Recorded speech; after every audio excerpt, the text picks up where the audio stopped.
É uma das atrizes mais queridas do público português. Já viveu no nosso país.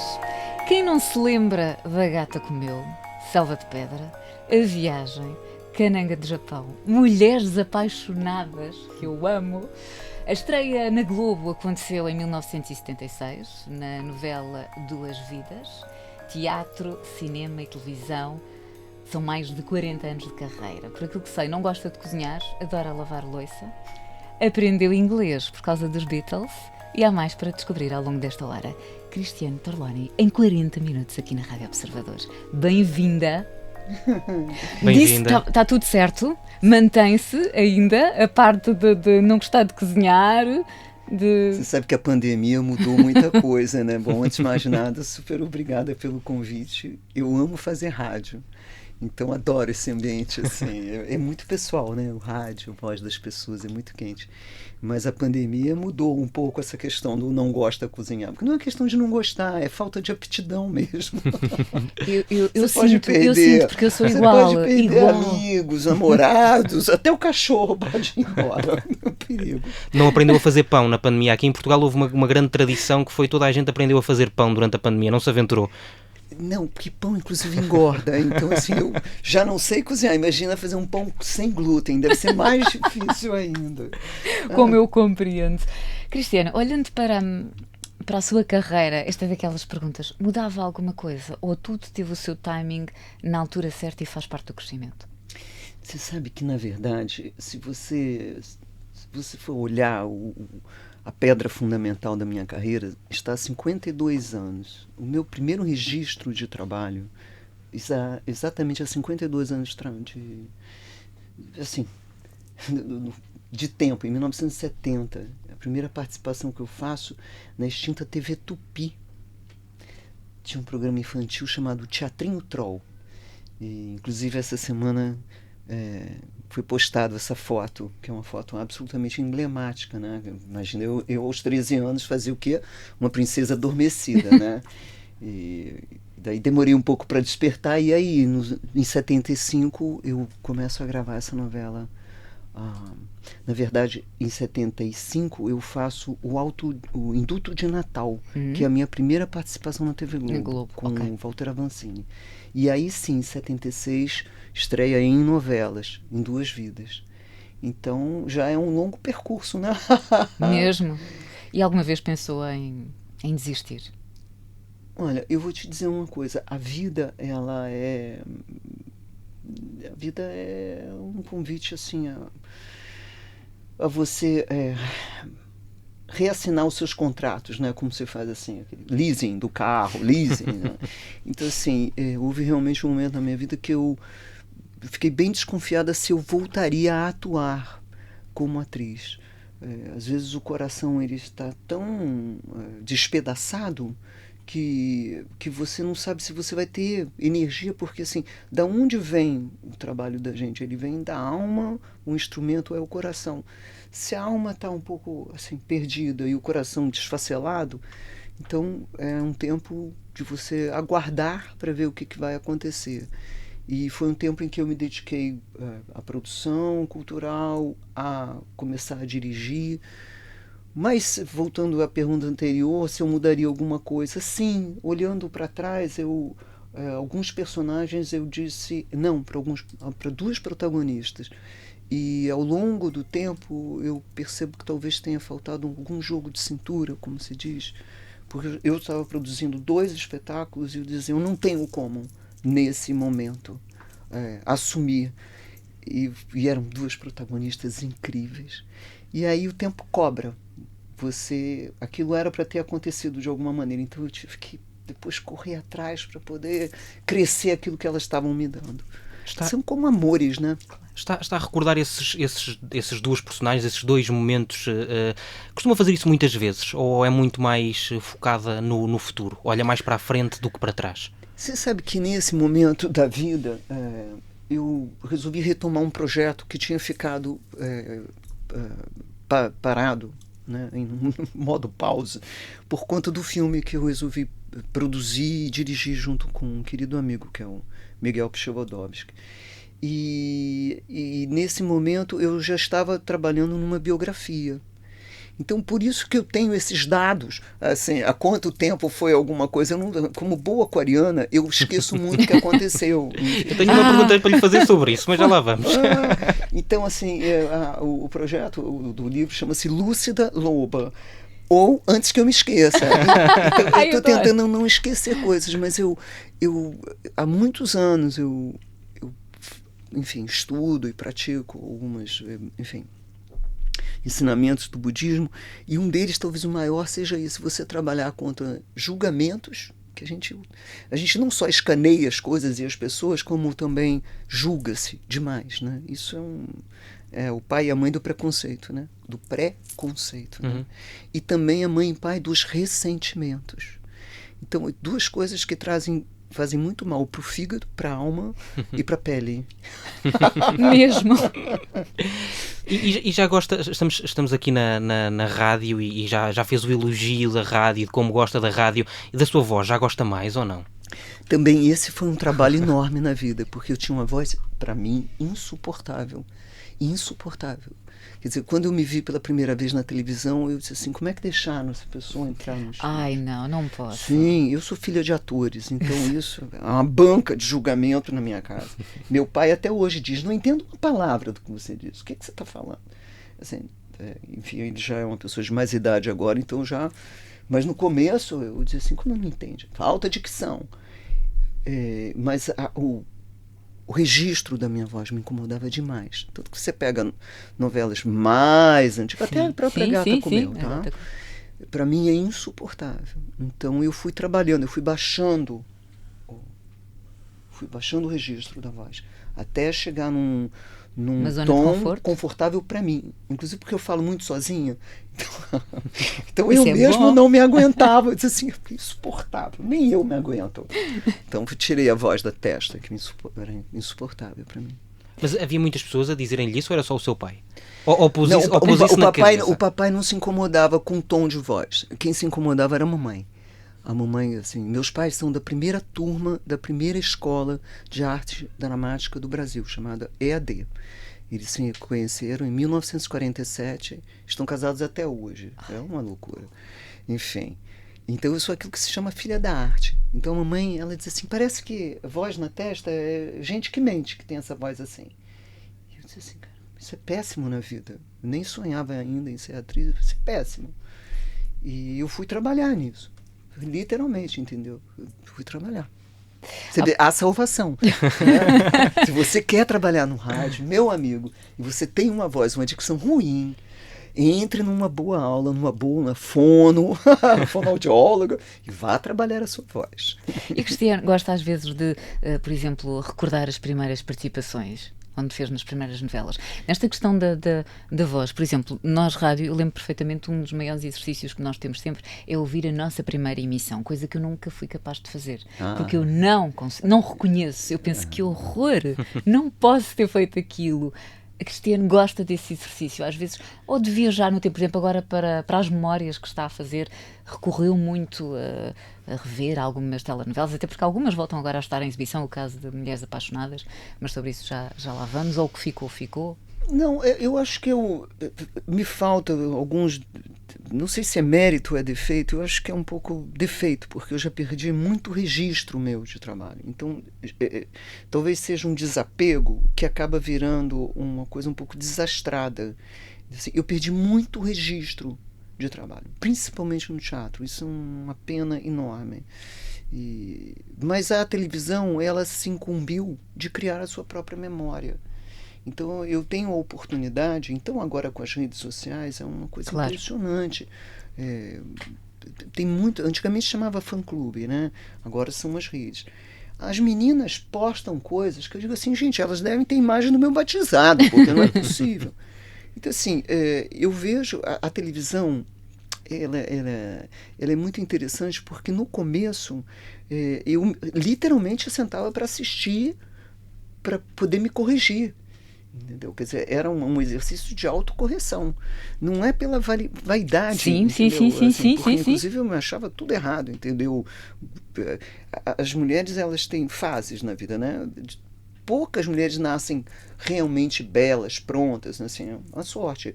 Eu me senti uma almôndega. Então, sabe, aquela coisa que junta peito grande, quadril grande, tronco curto. Era estranho. Eu fui trabalhar nessa coisa do corpo também, para me alongar um pouco. Um excesso de autocrítica. Eu sou filha dos meus pais, pois, isso. agora ia perguntar, já uma coisa, respondeu. sabe, assim, filha de Apolo, entendeu? Então deve ser um problema. Não, eu vejo isso, eu tenho que tomar cuidado com meu filho, com meu neto, porque eu vejo, a minha mãe fica vendo polegadas num bisneto de 5 anos, entendeu? Eu digo assim, eu falo pro Léo, releva, porque lá em casa era pior. Então, assim, o audiovisual, ele serve para ser um instrumento de correção. Então, eu fui corrigindo, sabe, assim, e acho que com algum sucesso, porque eu fui vendo umas coisas que eu dizia assim, só muita aula de corpo, muita aula de dança, para esticar, equilibrar.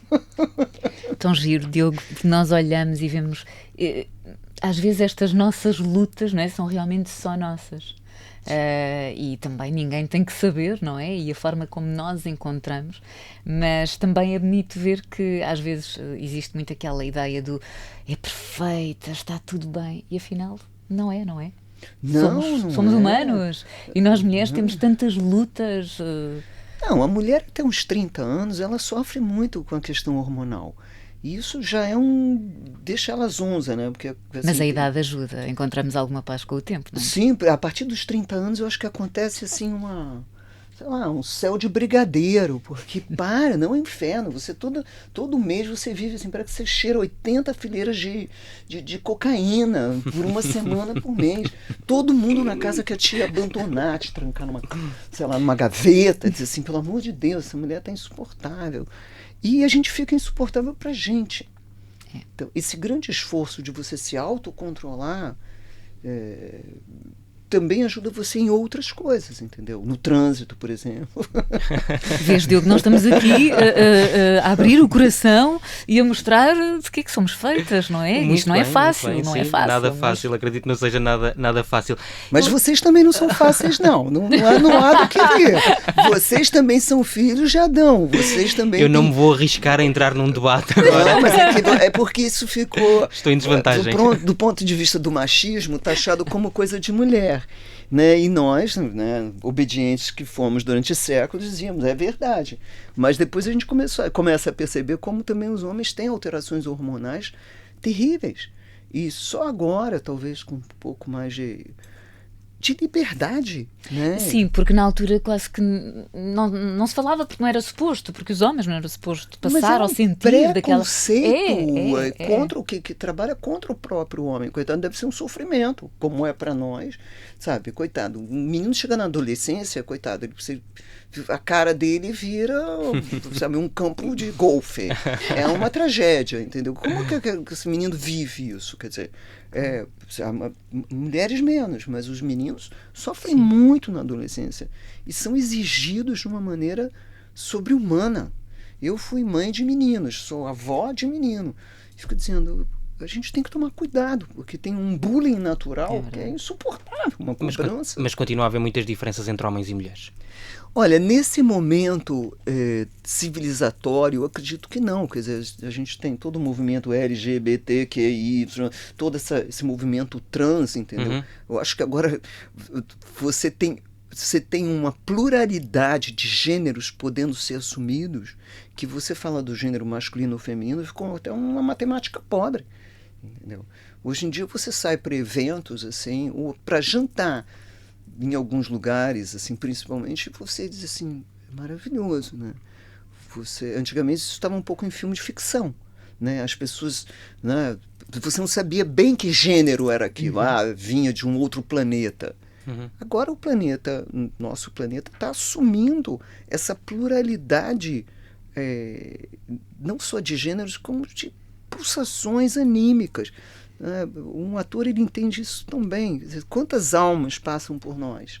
Então, sabe, as pessoas precisam, sabe, ter o corpo que tem, ter a sexualidade que tem. Senão é depressão e suicídio, ponto. Não tem, a pessoa enlouquece. Ela enlouquece num corpo que não é dela, enlouquece numa família que não é aquela que ela queria formar. Por que o ator normalmente se safa disso? Porque ele, pelo próprio fazimento dele, sim. ele pode ser tudo. Então ele é salvo. Essa nossa esquizofrenia. Uma pressão da sociedade, quase, não é? O Fernando Pessoa, isso aqui é melhor exemplo, mais, vamos dizer assim, né? Perfeito. Quer dizer, você achava que o Fernando Pessoa tinha 10, 12, né, heterônimos. Imagina, hoje em dia se descobre que tem mais de 100, sabe? Quantas almas pulsavam ali, né? E que é um sujeito revolucionário, libertário. Assim, sejam todos vocês. Né? O meu eu e os meus outros eus. É perfeito, cara. Nós, se calhar, agora começamos a testar a memória da Cristiano. Pode ser. Vamos ver. Diogo, avança lá. Começa tu. Eu, se calhar, desculpe-me a indelicadeza, mas qual é que foi o seu primeiro salário? Descobri o recibo há pouco tempo, não é? Você sabe que isso é maravilhoso. É a segunda vez que me perguntam isso aqui. Você sabe que eu fiquei tão impressionada de ver o meu primeiro recibo de trabalho que eu não me lembro de ter visto quanto era. Porque no Brasil nós já tivemos muitas moedas. Mudou. Eu já tinha aqui o conversor aberto e tudo para conseguir fazer a conversão para euro. Nós já tivemos cruzeiros novos. Agora estamos nos reais, né? Então, assim, isso é tipicamente aquariano. Você vê. Mas isso também mostra que não dá grande valor a isso, à questão do dinheiro e... Você sabe que esta pergunta que me foi feita 2 vezes, exatamente nessas 48 horas que eu estou aqui, que eu falei assim, que coisa louca, eu vou ter que olhar isto com este olhar. Mas isso sou muito eu, sabe? Eu tenho que tomar bastante cuidado, às vezes, a comprar os potinhos femininos, sabe? Os potinhos femininos, que você diz assim, não são tantos zeros assim. Exato. Vai comprar, não, esse sapato, ele vai durar uns 5 anos. Não. Porque este não é igual ao outro. Não. As mulheres têm uma tendência a pensar isso de um outro jeito mesmo. Completamente. Esse lado mais esquecido, mas depois a Cristiano, por exemplo, associa determinados momentos com cheiros, músicas, por exemplo, quando entrou na Gata Comeu, já estamos se calhar a ir muito lá para trás, mas consegue alguns momentos da sua vida, lembra-se do que é que tinha vestido, lembra-se do momento onde passou, a música que estava a dar, o filme que estava no cinema, ou não liga nada a esses pequenos detalhes, no fundo? Sim, o trabalho, para mim, ele faz essa referência, marco de tempo. Então, por exemplo, pelas novelas, aí sim, eu me situo no tempo. Aí sim eu sei com quem eu estava casada, quantos anos meus filhos tinham, aonde eu morava. Eu sempre alguém diz assim, a Gata Comeu. Eu digo, sim, nesse momento eu morava em São Conrado, estava casada com o Eduardo, as crianças tinham 5 anos de idade. O que tocava na época, Cazuza explodindo. Você tem toda por exemplo, a trilha sonora da Gata Comeu é muito boa, totalmente pop. E a capa do disco, vinil, mas a pessoa é do tempo do vinil, né? E, aliás, eu também sou. Eu tenho discos magníficos, né? Que eu consegui conservar, né? E hoje em dia as vitrolas foram todas, né? São vintages, mas são modernas, né? Então eu consigo ter ainda uma bela coleção de discos. Sim, então nesse sentido, o marco temporal, ele fica ligado ao trabalho, mais do que a outras memórias, sabe assim? Eu consigo me organizar um pouco nesse sentido. Algumas superstições, Cristiano? Com certeza, eu sou, né? Vamos dizer assim, eu sou filha de colonizadores e colonizados, né? Sou meus pais são de família italiana, portuguesa da Ilha da Madeira, charrua, indígena do sul do Brasil. Então é impossível não ser supersticioso, porque isso vem no DNA, né? Eu fui tentando me aculturar, porque era uma pessoa... E tem sim alguma que queira partilhar, não é? Que queira. Se não se sentir confortável, siga, que nós temos Você sabe muita que, coisa na para verdade, eu acho que eu consegui, de algum jeito, libertar. minimizar de tal maneira, ou talvez achar um antídoto. Eu sou uma pessoa que fui criada dentro do catolicismo e fui assumindo o cristianismo, e a fé é uma coisa que realmente ela tem um lugar na minha vida. Então, a superstição atrapalha muito, né? Porque ela vira um elemento assim, impeditivo para várias coisas. Você não vai ter um carro de uma cor, não vai passar numa rua porque não sei o quê, debaixo de escada nem pensar, gatos pretos, sei lá, qualquer tipo de cores, de roupa, quer dizer... Mas se a convidarmos para um jantar onde vão estar 13 pessoas numa mesa, janta connosco. Com certeza, quer dizer, eu já vi pessoas desconvidarem pessoas, olha, não vai dar. Ou então fazem a mesa com 14. Ou com 14, sim. Exatamente, fica um lugar vazio. Mas é estranhíssimo, né? Parece que alguém vai chegar ou não chegou. Então, assim, eu acho que o antídoto da fé é bom, porque quando você vê esses medos ancestrais, nada como uma boa oração. Porque você vai para um lugar que realmente ali você tem fé, não tem medo. Porque a superstição é uma questão de insegurança, né? Você bota num elemento absolutamente abstrato e incontrolável. Estarmos dependentes de, não é? E saber se vai correr bem. Lugar, né? Então, a magia existe, né? As bruxas, que elas ai. Mas também existem os antídotos. Então, acho que eu fui achando um lugar na vida para que isso não, sabe, número de voo, coisas assim estranhas, entendeu? Mas essas ligações ou essas origens que descreveu aqui justificam também a proximidade que tem tido nos últimos tempos, por exemplo, à Amazónia e àquilo que se passa na Amazónia, ou não? Eu não tenho a menor dúvida. Não tenho a menor dúvida. Nós somos, enfim, papiros de DNA, né? Os nossos ossos, né? Tudo que nós recebemos são informações. Nós somos bibliotecas de todos os nossos ancestrais. Então, em algum momento,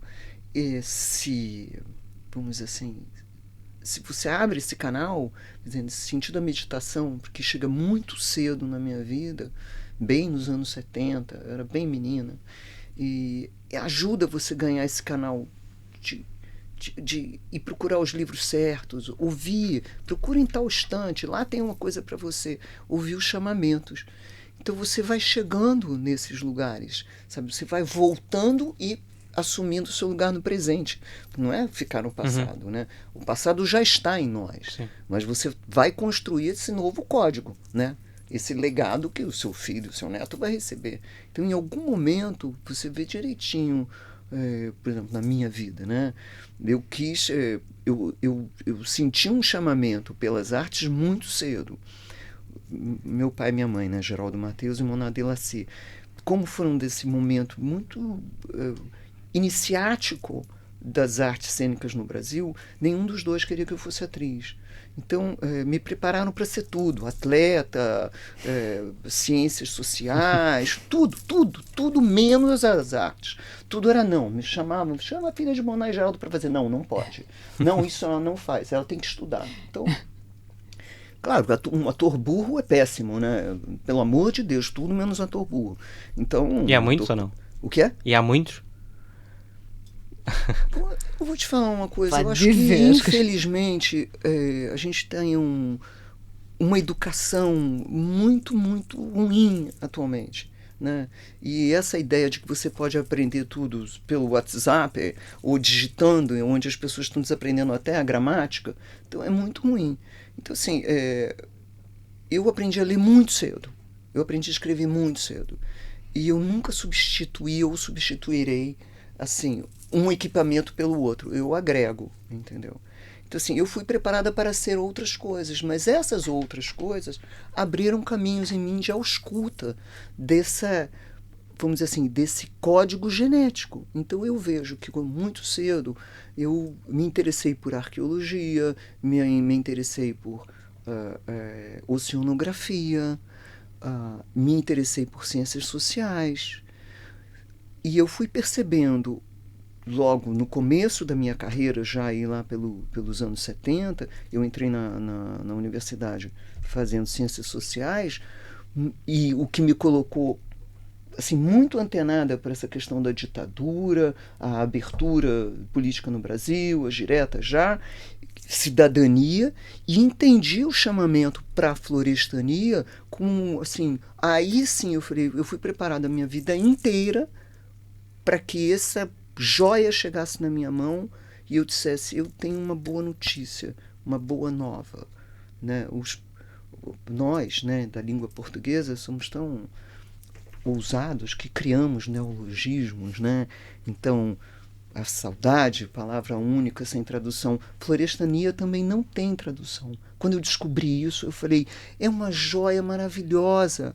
O filme foi tá em todas as, né, distribuidores internacionais e é maravilhoso, né? É uma palavra intraduzível. Então, ela entra dentro de um vocabulário. Tem um autor que eu gosto muito, que é o José Eduardo Agualusa. Sim.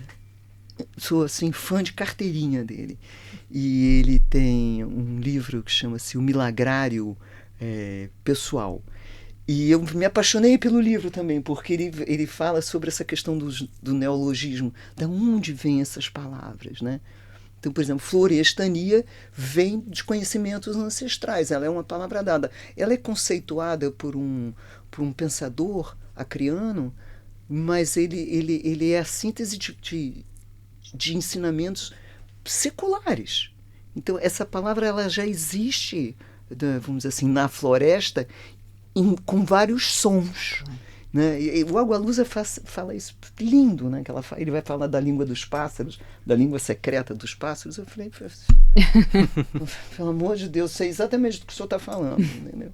Então, assim, esse chamamento para tudo isso que hoje em dia virou um pouco a minha história, sim, ela já estava no DNA, ela só teve que despertar. Por isso que eu, né, quando eu fiz o filme, eu coloquei a Amazônia, o despertar da florestania, porque é um despertar não só para o conceito, mas para tudo que somos nós, entendeu? Somos nós, principalmente num país que tem o nome de uma árvore, né? Não vai dizer por acaso, né? E o que é que se passa na Amazônia? Hoje, meu querido, uma devastação absoluta. Hoje é o pior momento de todos os tempos. Hoje, infelizmente, a gente tem uma situação de um Estado no Brasil que chancela o crime. Chancela o crime. Isso é gravíssimo. Uma coisa é você pegar um governo e dizer nós estamos tentando combater o crime com nova tecnologia, satélites, né? Nós temos institutos de tecnologia no Brasil avançadíssimos. Quer dizer, a gente tem um governo federal que a primeira coisa que fez foi desmontar esses institutos de pesquisa e de controle e combate do crime na Amazônia. Nós perdemos 2 pessoas agora, 3 meses atrás, o Bruno e o Dom, que foram assassinados a queima-roupa. Quer dizer, e quando nós temos irmãos, né, os nossos indígenas, sendo assassinados todos os dias, mas precisou ter um escândalo como esse, entendeu? Para a gente dizer, essa é a identidade desse país agora, sabe? Escorrendo sangue, sabe? Assim, nós somos o país, infelizmente, que batemos recordes de assassinatos. E o que é terrível nisso tudo é que eu fiz esse filme, eu filmei em 2014, com depoimentos, que quando nós lançamos em 2018/19, eu falei, meu Deus, o filme perdeu a janela do tempo, perdemos a atualidade do tempo. Que nada, cara.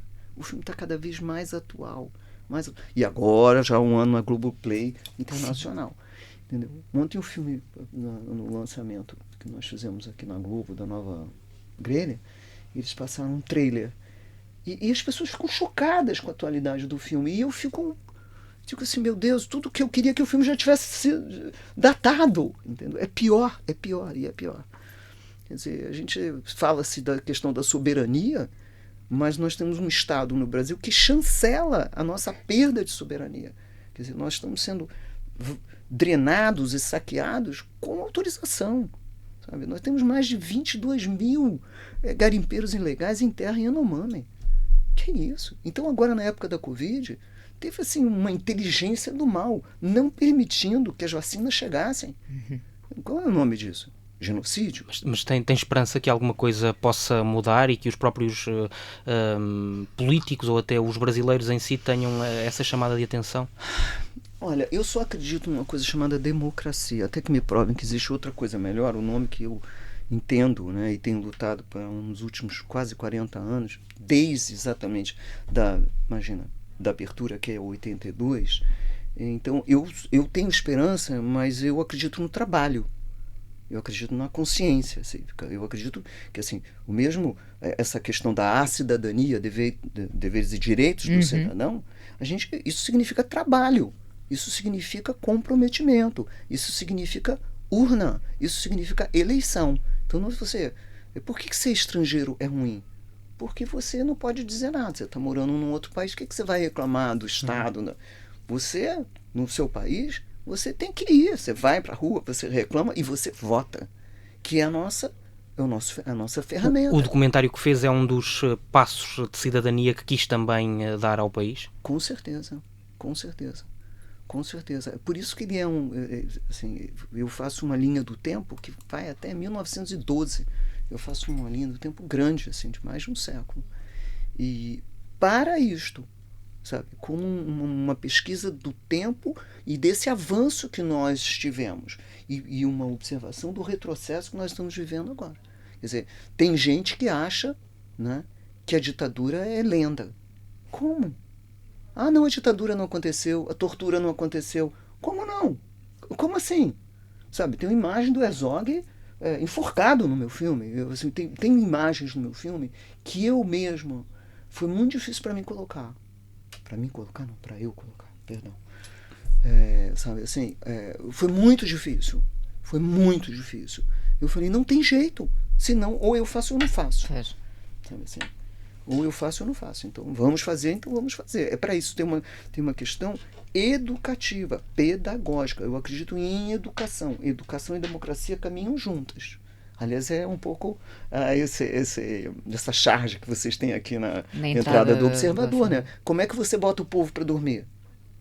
Como é que você faz esse apagamento de consciência, de identidade e de lugar social? É como o teatro. Um teatro sem plateia, sem público, tem outro nome.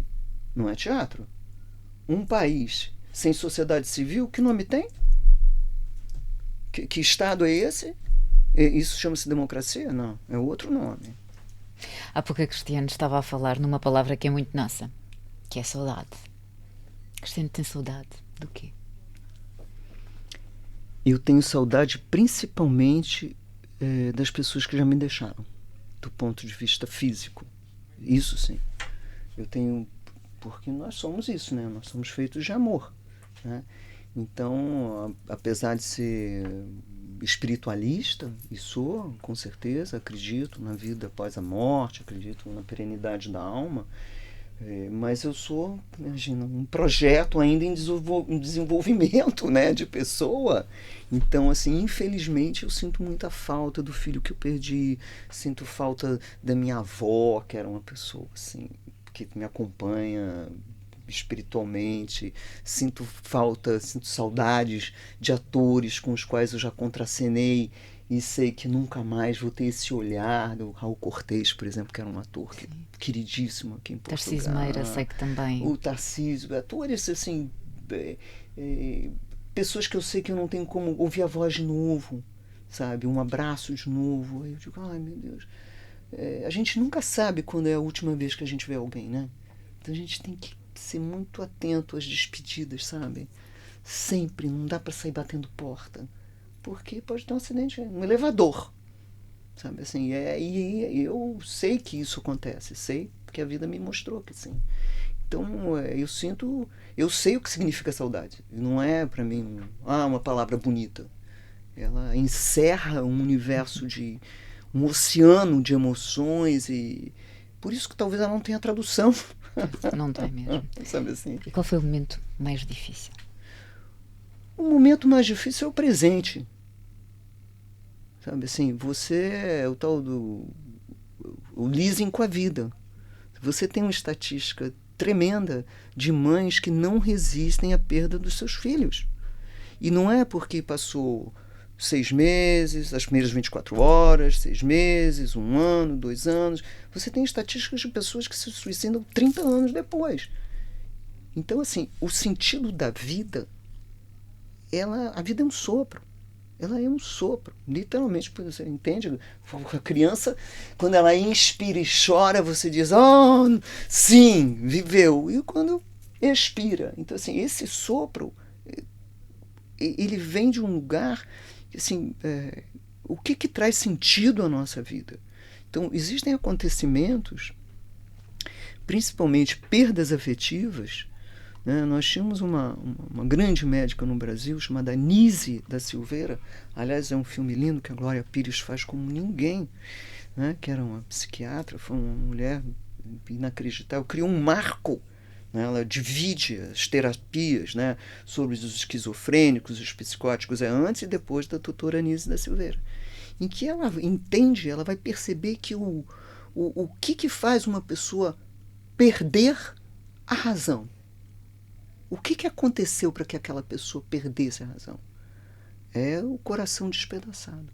O órgão que nos mantém equilibrados, por incrível que pareça, por mais que nós façamos todas as terapias, é o coração, que inclusive é um órgão físico.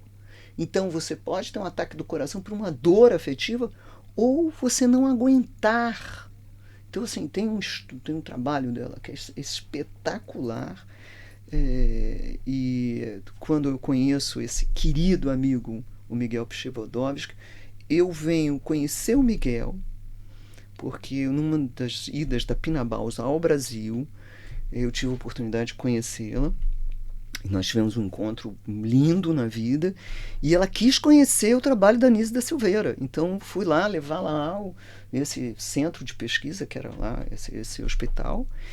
E na sequência o Miguel vai fazer um trabalho sobre o Bispo do Rosário, que foi um homem que hoje em dia é considerado um grande artista plástico, já falecido, mas que era esquizofrênico.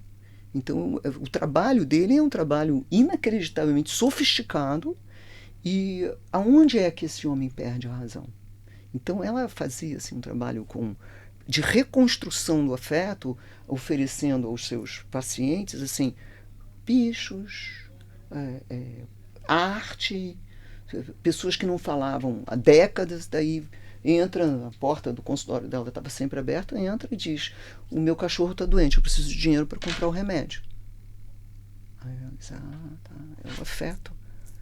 Ou, sabe assim, então assim, você entende, assim, principalmente nos adolescentes, por exemplo, que é uma época muito perigosa, onde tudo isso também está se construindo, sim. Quer dizer, essa estatística de suicídio na adolescência, a gente está vivendo agora, eu não sei se foi agosto ou setembro, foi setembro, acho que chama Setembro Amarelo, que no Brasil é uma grande campanha de esclarecimento sobre o suicídio.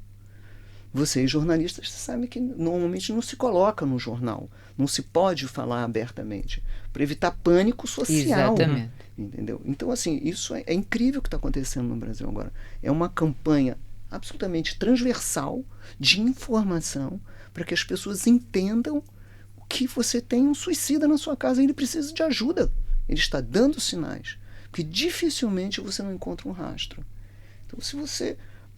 no caso de uma mãe que perde um filho, você não precisa procurar o rastro, você tem um fato, entende? Então, assim, manter o sentido da vida, o presente, né, a vida, todo dia você diz, just for a day, como faz o pessoal do AA, do NA e dos ensinamentos budistas. Os ensinamentos budistas são, vamos dizer assim, são a gênese dos alcoólatras anônimos e dos narcóticos anônimos. Só por hoje. Ninguém salva a vida para o resto da vida. Você salva por hoje. Hoje é mais fácil você salvar a sua vida. Amanhã vamos acordar amanhã e dizer just for today. Hoje eu vou me manter viva. Senão é desumano. É como um casamento. Para o resto da vida, Ah, você vai jurar que pro resto da vida... Não, é tempo demais pro resto da vida, não. Vamos um dia atrás do outro, né? Cristiano, estamos a chegar ao fim do nosso tempo, e já disse aqui na nossa entrevista que como boa aquariana é muitas vezes esquecida, e agora estava a falar também de casamento. Eu li uma...